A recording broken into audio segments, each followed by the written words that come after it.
श्रीराम समर्थ श्रीराम भाग 47. तत्वदृष्ट्या आपण पाहिलं की भगवंत सर्व शक्तिमान आहेत.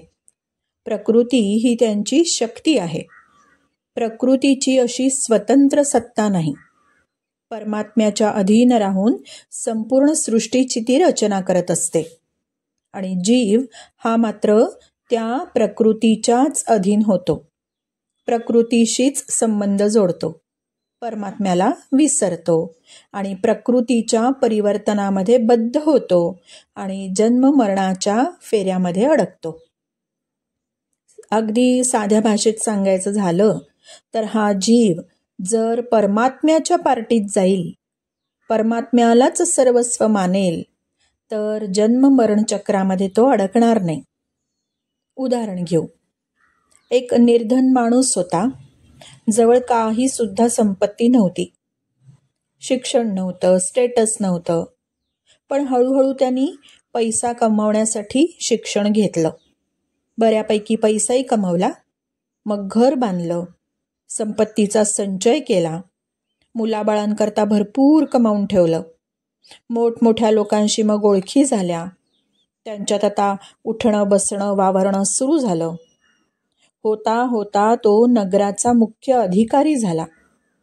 भौतिक सुख, दिग्गज लोक, संपत्ती यांनाच तो आता सर्वस्व मानू लागला. मान मरातब जरा जरी कमी झाला तरी तो बेचैन होऊ लागला. संपत्तीमध्ये थोडी सुद्धा कमतरता झाली तरी तो आता अस्वस्थ होऊ लागला. मुलांनी त्याचं काही ऐकलं नाही, आज्ञा मानली नाही तर तो क्रोध करू लागला.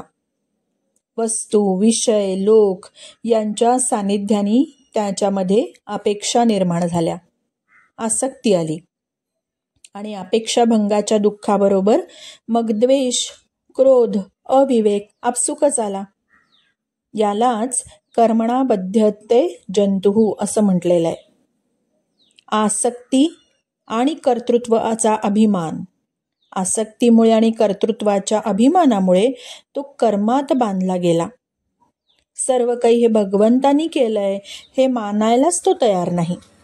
हे मी केलंय, माझ्यामुळे झालं, असा तो स्वतःला श्रेष्ठ समजू लागला. त्यामुळे भगवंतांना तो शरण गेला नाही.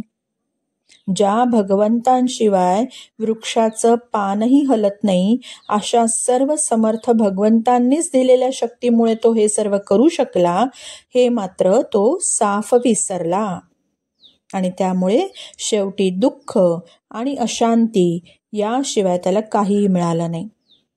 श्रीराम समर्थ श्रीराम.